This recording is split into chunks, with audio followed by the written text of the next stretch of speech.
Dan Sobat Solopos tidak kalah juga hadir bersama dengan kita semua di sini, Ketua DPP Apindo Jawa Tengah, Bapak Frans Kongi. Selamat sore menjelang malam, Bapak. Selamat sore, Mas Haji. Bagaimana kabarnya Pak hari ini, Pak? Aman, Pak? Aman, sehat, Aman. baik.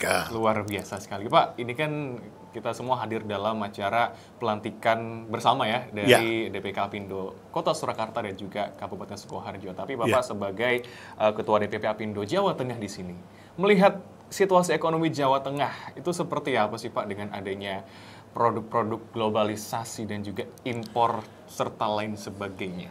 Monggo. Ya, jadi begini.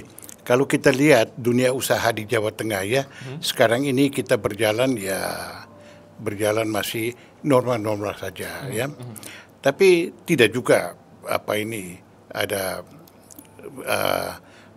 pertumbuhan secara signifikan juga tidak ya. Tapi tetap pertumbuhan ekonomi itu tetap ada. Kita tetap berproduksi ya. Tapi memang ada beberapa sektor terutama yang ekspor mengalami kesulitan-kesulitan ya. Masalah geopolitik dan lain sebagainya ya. Tapi tadi kita juga dengar ya soal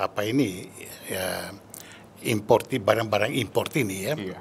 Sebab begini ya Mas Haji, kalau kita lihat kita ini industri baru mulai berkembang ya. Nah, dibandingkan dengan negara-negara luar yang sudah maju, mereka itu luar biasa ya. Negara mana aja itu Pak? Misalnya Cina. Ya, Cina, Korea Selatan misalnya, India, mereka itu teknologi tinggi sudah, lebih efisien dari kita ya, lebih efisien dari kita. Sudah barang tentu ya. Produk mereka bisa jual dengan harga murah dibandingkan dengan kita ya, dibandingkan dengan kita. Jadi itu sebenarnya kita sudah kalah satu langkah. Nah, tapi pengusaha kita, terutama kita di Jawa Tengah ya, kita berusaha untuk bekerja sebaik-baiknya secara efisien begitu ya, supaya kita masih bisa bersaing ya, bersaing dengan pasar di luar negeri. Jadi kita juga tidak melarang barang impor, tidak. Artinya karena kita juga bisa ekspor barang kita ya, negara lain juga ekspor. Juga boleh ekspor ke sini itu. Tapi di lain pihak memang pemerintah cukup harus memang jeli begitu ya, di dalam rangka memberikan proteksi kepada industri dalam negeri, misalnya dengan bea masuk ya, bea masuk. Dan pemerintah juga kita harapkan pejabat-pejabatnya itu betul-betul teliti ya. Jangan sampai ada masuk produk ilegal itu ya. Sedangkan impor biasa aja kita sudah bersaing, apalagi ilegal. Ilegal itu mereka tidak membayar apa-apa ya. Nah, ini sangat membahayakan untuk industri kita dalam negeri loh Mas. Jangan lupa itu ya. Sebab bangsa kita ini belum bisa kita ajak ya. Sekali lagi belum bisa kita ajak untuk mencintai produk dalam negeri. Apa sih Pak PR-nya Pak yang bikin manusia Indonesia seperti itu menurut Bapak? Mereka ya hanya lihat harga murah dan lain sebagainya, terus beli ya. Meskipun itu pakaian bekas atau apa, mereka tidak terlalu hiraukan. Yang penting harga murah ya. Ini beda dengan budaya misalnya orang Jepang. Orang Jepang itu betul-betul kampanye pemerintah dan masyarakat di sana itu warganya taat itu, ikuti betul. Contohnya ya, mereka itu kan tidak akan mau pakai produk mobil dari luar negeri, meskipun lebih murah. Meskipun lebih murah dari produk mereka di Jepang ya, karena itu sudah menjadi darah daging ya. Warga di sana itu mencintai produk dalam negeri, dan dengan demikian mereka membantu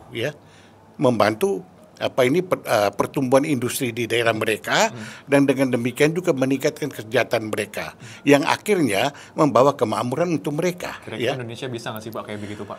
Ya begini, sebenarnya kita mulai zamannya almarhum Bapak Presiden Soeharto, zaman itu waktu industri kita maju yang kalau Mas Aji masih ingat, kita itu akan jadi macan Asia waktu itu ya. Itu betul-betul bukan omong kosong ya. Pemerintah kan ada satu kementerian khusus untuk pemakaian barang dalam negeri. Itu ada kementerian khusus. Ada bagian khusus untuk mengurusi bagaimana membeli produk dalam negeri ya. Jadi kita juga harus jaga kualitas kita juga jual dengan harga yang wajar begitu ya. Dan betul-betul ada satu himbauan yang begitu intensif masif dari pemerintah untuk mempergunakan produk dalam negeri ya. Sama seperti sekarang misalnya ya. Kalau kami di dunia usaha misalnya ya, juga ya kami selalu usahakan memakai produk dalam negeri. Misalnya batik ya, sehari-hari juga kami pakai batik ya. Karena batik ini kan luar biasa. Bukan hanya industri besar, tetapi industri rumah tangga juga banyak gitu ya. Pegawai negeri sudah begitu juga. Tapi kita mau juga yang lain-lain semua. Ya, kita betul meskipun mungkin dari luar lebih murah dari kita ya. Sebab begini Mas ya. Sekarang kalau soal kualitas ya, berani jamin Mas. Kualitas kita itu sudah kualitas internasional, Mas. Sudah kualitas internasional. Ya? Kita bisa buat kualitas apa saja yang mereka minta untuk kita ekspor. Ya. Untuk diekspor tapi ya Bapak ya. Sebab kita sudah bersaing di pasar global loh, Mas. Jangan lupa itu. Jadi kita mengharapkan warga kita ini ya betul-betul percaya bahwa produk kita itu tidak kalah dengan produk dari luar negeri. Itu dia Sobat Selopos. Produk kita tidak kalah dengan produk dari luar negeri. Karena dari kita pun sudah saing internasional global betul. Coba kami bisa membuat segala macam apa ini yang kualitas yang mereka minta untuk internasional loh. Ya, untuk internasional. Begitu. Baik, Bapak Frans, terima kasih banyak atas waktunya. Saya Algi Fari, masih dengan Sobat Selopos. Terima kasih Bapak. Sehat selalu. Oke, baik. Amin.